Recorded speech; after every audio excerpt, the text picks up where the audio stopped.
41. Una corazonada. Mientras el ostentoso y benemérito coronel acaba de arreglar su casa de moneda, tenemos tiempo de hacer nosotros un viaje a la hacienda del Saúz e informarnos de lo que pasaba allí. No había andado don Remigio 3 leguas cuando detuvo su caballo, encendió un cigarro y se puso a reflexionar. Decididamente, cueste lo que cueste, yo desobedezco al conde y me vuelvo a la hacienda. Le diré que se me olvidó el dinero, que mi caballo perdió una herradura, cualquier cosa. ¿En qué puede parar? En que se ponga furioso, en que me eche un regaño de los que suele cuando se le contraría su voluntad despótica, en que me despida de la hacienda. Eso no lo hará nunca. Una corazonada me dice que algo horrible ha de haber pasado en las pocas horas que llevo de estar ausente. ¿Habrá muerto la condesita? ¿Habrá habido un pleito entre el conde y el marqués? ¿Quién sabe? Algo ha de haber sucedido. El corazón me lo dice, no hay que pensarlo más. Y al afirmarse en esa resolución, tiró la colilla de su cigarro y enderezó el caballo a galope con dirección a la hacienda. José Gordillo, que no esperaba el regreso de don Remigio y que lo creía ya lejos, quedó sorprendido al divisarlo por el camino. No había medio de retroceder ni de dar una disculpa satisfactoria. Así, no hubo más que jugar el todo por el todo. Prendió las espuelas al caballo y con los que llevaba de mano pasó como un rayo rozando a don Remigio, que se sorprendió de esta fuga y confirmó más las siniestras sospechas que había concebido. Pensó correr tras Gordillo o hacer que sus criados le siguiesen, pero en esta indecisión el fugitivo había ganado terreno y perdídose de vista, pues si el cochero se había robado unos caballos, esto pensó don Remigio, poca cosa era, comparado con la catástrofe que se figuraba. Cuando entró en la hacienda, todo estaba tranquilo y en el mismo estado que lo dejó.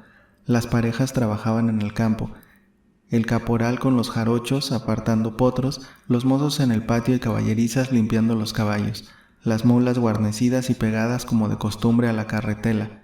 Preguntó, desde luego, por el cochero. Puso las mulas en la carretela, respondió uno de los criados, y después ensilló y dijo que iba a pasear los caballos de los amos, que están muy ovachones y se están volviendo mañosos. Don Remigio meneó la cabeza, se apeó y se dirigió a las habitaciones del marqués. Las criadas, aprovechando su ausencia, aseaban en ese momento la recámara. ¿Ha salido el señor marqués a pie o a caballo?, les preguntó don Remigio. No lo hemos visto. Cuando hemos entrado la recámara estaba vacía. Se ha vestido de limpio, pues su ropa de ayer está aquí. Don Remigio se dirigió entonces a las habitaciones de Mariana. La encontró paseándose de un lado a otro de su pequeño jardín, silenciosa y triste como de costumbre desde el día siguiente de su frustrado casamiento. Levantó la cabeza, le sonrió y continuó sus paseos. De la habitación de Mariana pasó a las del conde. La puerta estaba cerrada. Llamó suavemente. Después más recio. Nada, ninguna respuesta. Aplicó el oído, silencio profundo. Aquí está el misterio. Si el conde me despide, tanto mejor, pero yo voy a romper la puerta si es necesario. Dio la vuelta y a poco volvió acompañado del herrero de la hacienda, provisto de los instrumentos necesarios. La puerta era sólida y la chapa, antigua, muy tosca, fuerte y complicada, pero al fin cedió. Don Remigio penetró y recorrió los salones y recámaras. Nada, todo solo. Se decidió ir hasta la biblioteca, cerrada también. El vengativo cochero había tenido la precaución de cerrar también la puerta de la biblioteca y llevarse la llave. Fue fácil la operación de forzar la cerradura y las puertas se abrieron de par en par. Don Remigio y el herrero retrocedieron espantados. El conde y el marqués, con sus espadas en la mano, estaban exánimes en el suelo, nadando en un lago de sangre. ¡Santo Dios, qué desgracia! ¿Qué hacer? Después de algunos minutos de indecisión, don Remigio dijo al herrero: «Corre, que vengan aquí 2 mozos y otro monte a caballo, que lleve uno de mano y que venga inmediatamente con el practicante». El herrero salió corriendo a cumplir las órdenes y don Remigio se arrodilló para cerciorarse de si estaban muertos o respiraban todavía. Si van a decir que yo los he asesinado, ¿cómo justificar un duelo entre parientes tan cercanos que seguramente no ha presenciado más que el maldito cochero? Veamos. Puso el oído en el corazón del conde y enseguida en el marqués. Gracias a Dios, dijo, aún viven y no están más que desmayados. Como todavía brotaba sangre de las heridas de los 2 campeones, mientras los criados venían para levantarlos y transportarlos a sus lechos, don Remigio sacó su pañuelo, lo rasgó y procuraba restañarla. Al levantarse se encontró, como una fantástica pintura engastada en el marco de la puerta, a la condesa, con el cabello apenas recogido con una cinta azul y un peinador blanco, tal como acostumbraba pasearse en las mañanas en el jardín. Una corazonada tal vez o la idea de mudar de objetos por el estado de enajenación que guardaba, vacilando su organización entre la razón y la insensatez. Loca, mansa y dócil hasta entonces, no se daba cuenta de sus acciones ni de sus movimientos.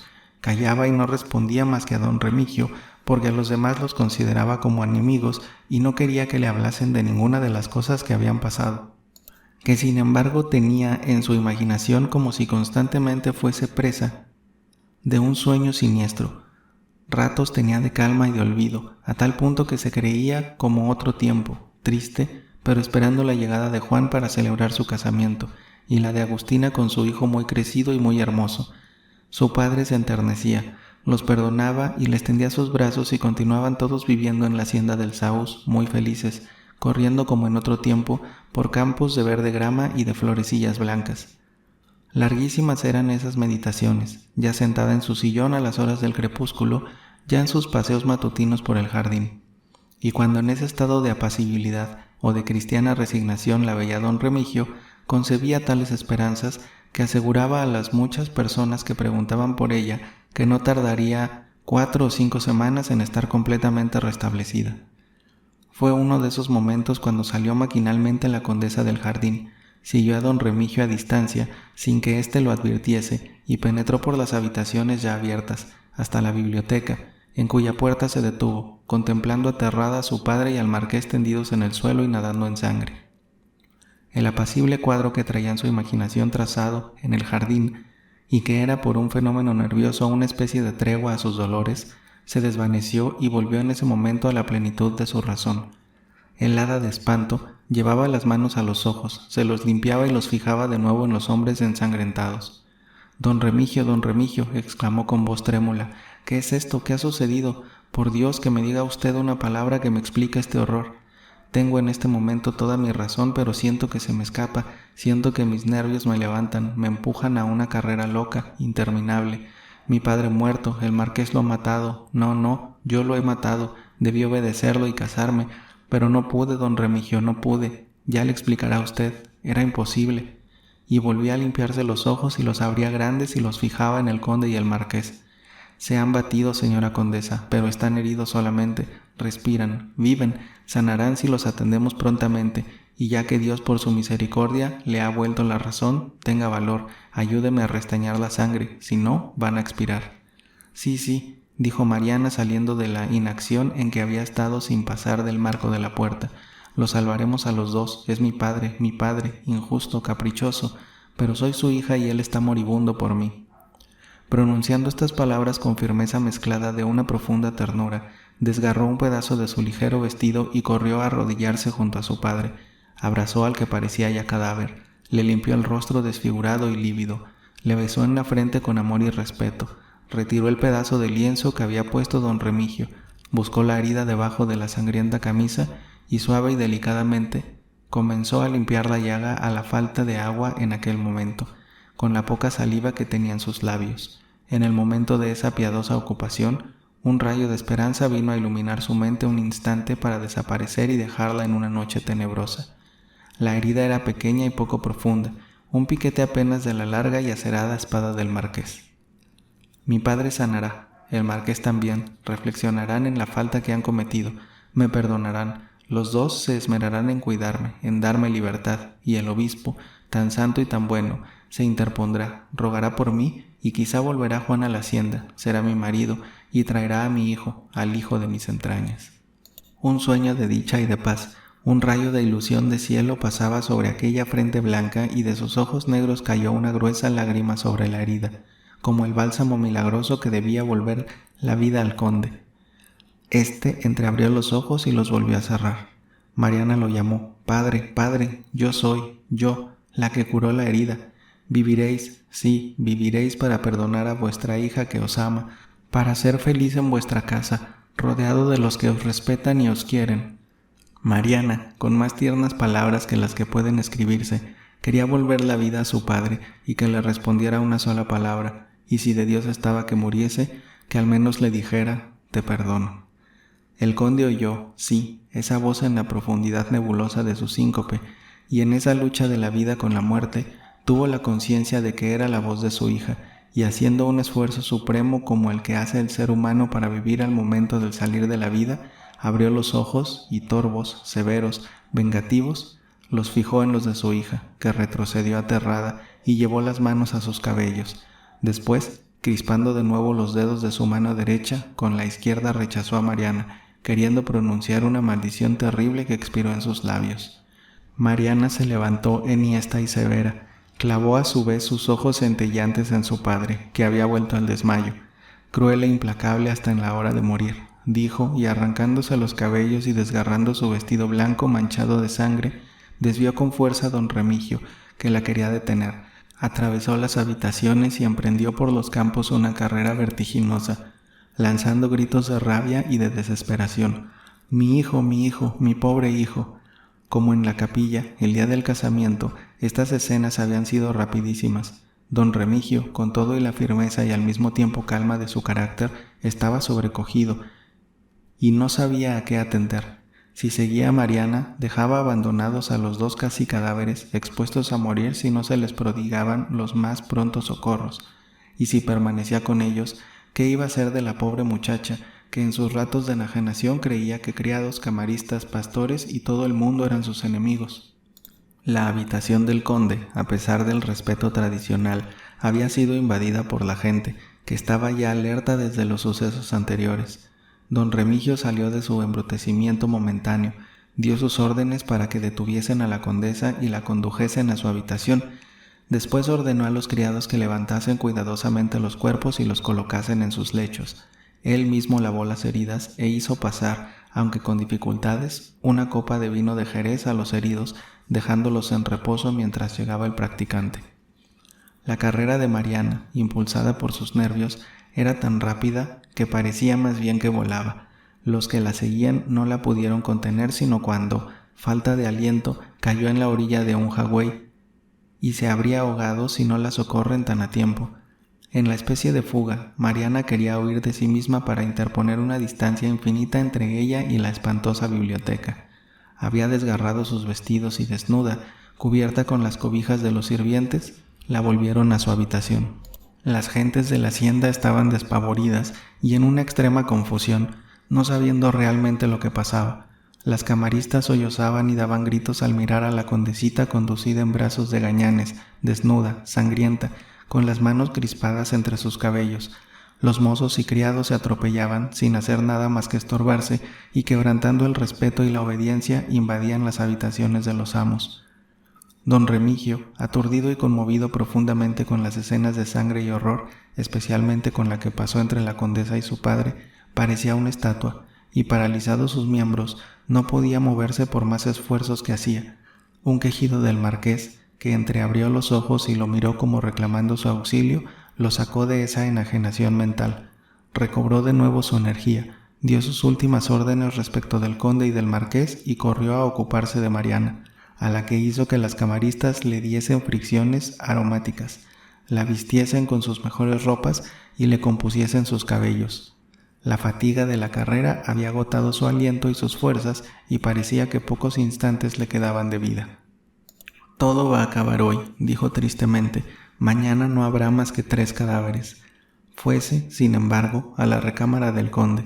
Él mismo lavó con agua clara su herida, le puso una venda, lo desnudó, le abrigó y con mucho afán le hizo tragar otra vez cucharadas de vino de Jerez. Enseguida se dirigió a la habitación del marqués, hizo lo mismo y salió al portal a esperar al practicante, que no tardó en aparecer por la calzada seguido del criado. Los dos venían a galope tendido. «Ya sabrá usted después de lo que ha pasado. Lo que importa ahora es que auxiliemos en el acto a estos 2 hombres que están casi moribundos». El practicante se apeó y ambos entraron en la recámara del conde.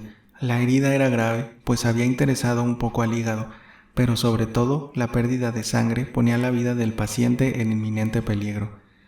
El practicante, que nunca salía a una expedición sin estar provisto de cuanto podía ser necesario, sacó su bolsa de instrumentos, amplió con el bisturí la herida del conde, que no presentaba sino el diminuto agujero que había hecho la punta de la espada del marqués. Don Remigio, alarmado, se oponía a la operación. Es el único medio de salvarlo. De otra manera, de aquí a mañana habría una abundante supuración interior y no sería más que cuestión de días. Verdad es que se nos puede quedar entre las manos, pero veremos, se hará lo posible. Que me preparen una infusión fuerte de hierbas aromáticas. Lo voy a vendar enseguida y veremos al marqués. Fuéronse a la recámara del marqués, que aún no volvía en sí del desmayo.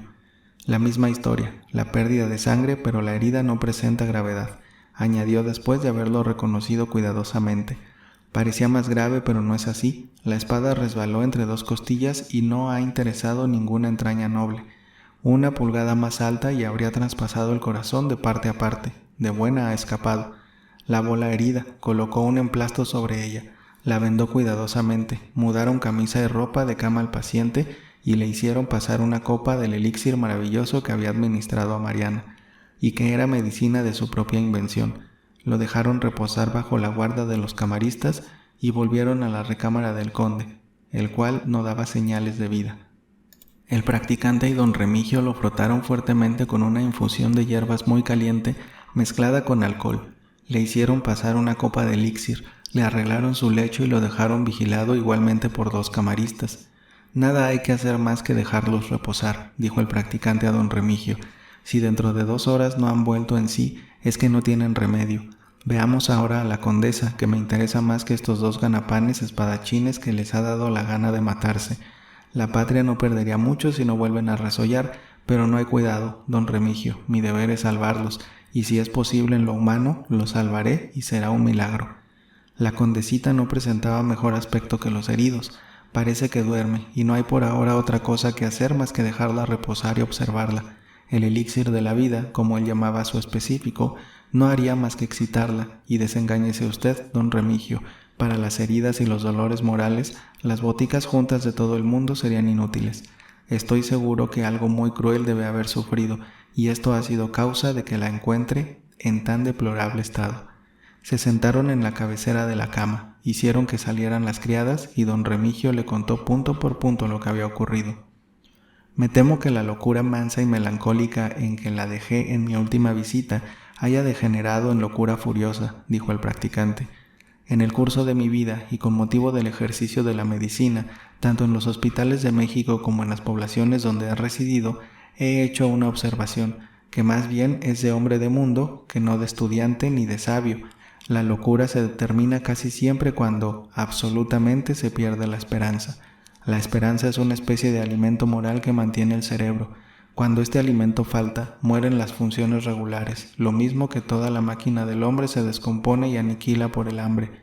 Figúrese usted que un padre cargado de familia ve a su mujer enferma, a sus hijos llorando de hambre y en tan extraña situación no encuentra ni trabajo, ni quien le dé ya un peso, ni qué vender, ni qué empeñar, y pierde absolutamente la esperanza de salir de esa situación. O se vuelve loco o se suicida.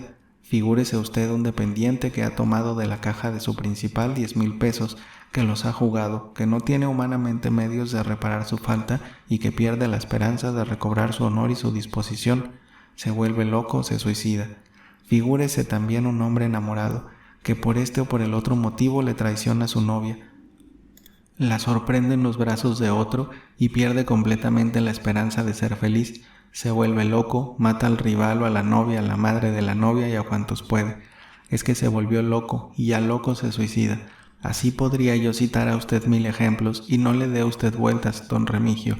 Los que se suicidan son todos locos, por más muestras que den de estar en su cabal juicio, escribiendo cartas y haciendo disposiciones testamentarias, o almorzándose un buen roast beef y bebiéndose una botella de champaña antes de matarse.